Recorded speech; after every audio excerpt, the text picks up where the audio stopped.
Hey guys, welcome back. MTG Moxman here. Coming up next, that's right, you love Magic so much you want to invest in it. You want to become rich, building on a Magic empire. I'm going to show you how it's done. It's coming up next.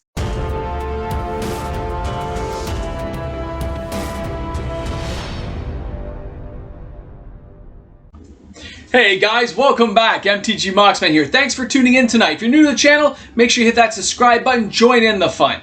So, you like the little tag nail I put up there? You love Magic the Gathering so much you want to invest and get rich. Well, guess what? Here's the fact of the matter. It's not going to happen for you. End of video. We're 10 seconds in. You can go home now. You can click it off. It's over. Oh, you decide to stick around? You want to learn something? You want to learn about this? Maybe a little bit of this? Maybe like stuff like that? Maybe, right? Okay, I will teach you what I know. Now, please remember, guys, I don't know everything. It's not how I'm built. I have made just as many mistakes as I have made good investments. But I will tell you, see, I'm dropping stuff. I will tell you how I've done everything. How about that? Okay? So, when I first got back into Magic, I started as a kid. I lost a lot of stuff, guys. I lost a lot. Yeah, I threw it in there. You know it's true. I didn't always make good trades as a kid. I have videos you guys can go back and look. They're very funny. My top 10 most horrible trades we did. But at the same time, when I got back into Magic, I started buying back nostalgic sets that I loved. But I didn't have a lot of money. I was working, but you know, you got bills to pay. So my first advice if you want to invest in Magic is you got to have zero debt. I mean, you can have a mortgage on like a house or something, because that's an asset, right? But you can't have credit card debt. You can't have lines of credit. You can't have car payments. Because all those things, the interest you pay on those, your money is better used paying those off, right? If you can afford an extra 20 bucks on a car payment, put that 20 bucks down the car payment, okay? Because you'll finish that debt faster, save yourself the interest, and then all that money eventually accrues back to if you want to invest in Magic, okay? So I'm going to skip the whole shenanigan part where I'd say, oh, you got to do this and this. No. Just be debt-free. Keep it simple. Debt-free. If you're not debt-free, I'm not saying you can't enjoy the game still, but you're not going to be a person to be investing in Magic because you won't be able to hold the product. And the last thing you want to do is hold a product for 3-4 years, something horrible happens and you need cash. So you sell your boxes to a local LGS. You see it in all kinds of other YouTubers' videos, don't you? Oh, I bought these from a guy and here's this fancy letter about all these horrible things happening in his life. His wife needs surgery, so I gave him a great deal. You know they paid 40 cents on the dollar, okay? That's what those, 50 cents on a sealed box, 60 cents on a sealed box per dollar. You still carried it for them for free. If that box is 4 years old, you carried it at your house for 4 years for them, and you just gave them free money. Because they can hold on to it. The bigger guys can hold on for 10, 15, 20 years. So, that said, you're not going to do it with debt, okay? So let's say you want to invest now and you want to buy some Magic. Now you got to decide you want to buy sealed product, you want to buy cards. If you're buying cards, singles, reserve list only.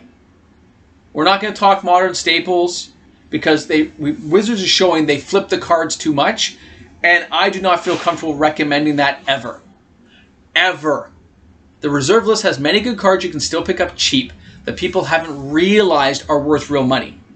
If you even pick up 1 or 2 Arabian Nights cards, that's the lowest printed set ever. It's got like 5 million cards total printed. Think about what 30 years almost does to that card set. How many of those have been destroyed or lost? So if you want to get into that kind of set, you're going to look at, $20 a card, let's just say. You buy 5, that's $100, but you get to keep them for a long time and they don't take up any storage room. If you're going to sealed product, any set that you have a good nostalgic feeling for, you have to feel good about it. It has to be a set like you love Ikoria, then you're going to be buying Ikoria because you have a good feeling when you play Ikoria. War of the Spark for me. Dominaria. Love those sets. They were just throwbacks to how I used to remember it as a kid and playing as a teenager. So I was more than happy to buy extras of those sets, okay? You might feel the same way about a different set. You might say, oh, Ravnica Allegiance, because as we get older and you are younger now or you're in your 30s, but when you're in your 50s, if your kid played with you in your 30s and 40s, and they go back and, Dad, I'm going to buy us a box of our Allegiance we can draft like we did back in the day. That's kind of what happens a lot. And it's a lot cheaper than going to a movie, and it's going to be cheaper for you to buy, okay? So you want to buy boxes like that give you a good feeling, and you want to hold on to them. Or a good card that gives you a good feeling. But again, avoid modern cards that are going to be reprinted. It has to be a reserve list. I'm sorry. Has to be. Even if it's just one card at a time. But you can never put yourself, like I told you, in the situation where it's going to hurt you. Okay, that's not what it's about. You have to be able to have this money as extra. You got to have an extra $100. You can go, okay, I'm going to put this $100 down on a Tolarian Academy. I'm going to put it in a shelf. I'm going to leave it there for 10 years. And maybe you slowly add to that collection. These cards didn't all happen overnight. Okay, some of these took years to save for. One coffee at a time. You know, just don't take a coffee that day, put that $2 aside. Literally, that's how I got that extra emerald. Okay? That emerald came from skipping coffees. Cool, right? Story behind every card. Now, for you guys out there who want to start building your investment, you can do it with friends. You can pool money together, but that can be kind of messy. So I suggest just trying to get one box first. One box you enjoy, put that one box aside, and holding on to that box without ever opening it. You can't have a bad day at work, come home and crack that box. It's got to go into a cupboard, a shelf, and leave it there for a year. And throughout that year, maybe you add one more box. Because after you start getting a few boxes, you start getting kind of, you get the feel for it. You're like, I didn't crack that box. I didn't crack that box. But remember, you're never going to do it to the point where it hurts you. You don't want to have to give this stuff up 4 or 5 years from now to some greedy guy because you are having money troubles. So it's like any other investment, you're holding it for the long term, okay? You're holding it for 7 to 12 years minimum because you want to kind of double your money at least. So you can average it to that 5-6% a year annual returns. Now, the prices are different from country to country, but every country that you're in probably has a deal once in a while.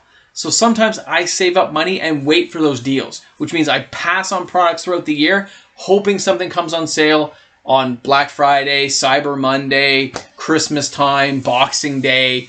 You know, this year there was a few good deals on. I didn't have enough money to buy what I wanted, but I did pick up a little bit for the channel. So hopefully that will help us out going forward. But it may not be for you.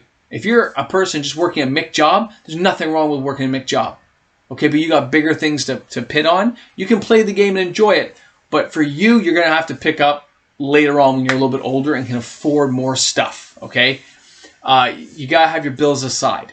But start with one box. When you get to that one box, you will be okay. If you can get through one box not opening it.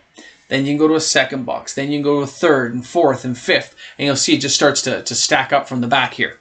Now, these are ones I post up on the wall, but I have cases over there. If you look at my Instagram, I put other stuff up, right? I do sell sometimes because I've got to make money somewhere. And I use that money to buy more products later, right? Or put a little bit aside because I have a car payment or a bill that's come up that I have to deal with. We all have them come up, but I've waited years before I had to sell because Magic is not liquid. You're not going to get instant cash for it. It's going to take time to sell on the secondary market. And remember, you shouldn't be in a rush to sell it.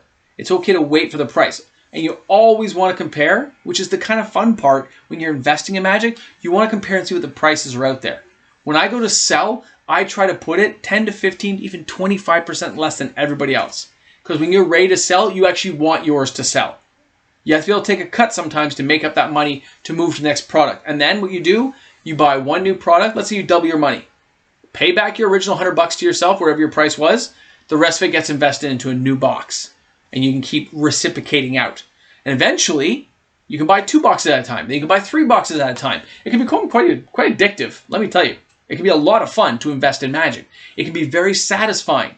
Now, I'm never going to be a big investor, okay? Never. It's not on the cards for me. I understand that. But that's where I succeed. And that's where you can succeed too. Do not overreach. Stay in your little playground of what you can afford to do and just slowly chip away. And before you know it, you will build something you can be very proud of. Okay, you really can. So I hope you enjoyed the video tonight. This is MTG Marksman. I really hope you, if you have questions or anything or you have comments, please put them below. I'll be happy to help you guys out. You can always email me. Always there, okay? Again, it's just a little friendly advice. This is not from a pro guy. This is just a guy who has managed to collect up some stuff himself. And for those of you who asked those questions, I hope I answered them for you tonight about how I started out and going one box at a time. and then later going to 2 boxes and 3 boxes as you can afford to do so. Never put yourself in debt, for those who ask that question. Never, ever. Okay? All right, guys. Thanks a lot for tuning in. This is MTG Moxman. Tomorrow we have a box opening for our winner of our last month's contest, so we're looking forward to doing that. I think it's, it's going to be Core 2021. Looking forward to it. Hope you guys tune in. See you then. Hey guys, thanks a lot to all my patrons out there. You guys are amazing. And for all the new viewers out there, I hope you enjoyed the videos. Please make sure you leave comments below so I can help you guys out and you can help me too. Love to talk. Talk to you guys soon. Shop smart, shop S-Smart.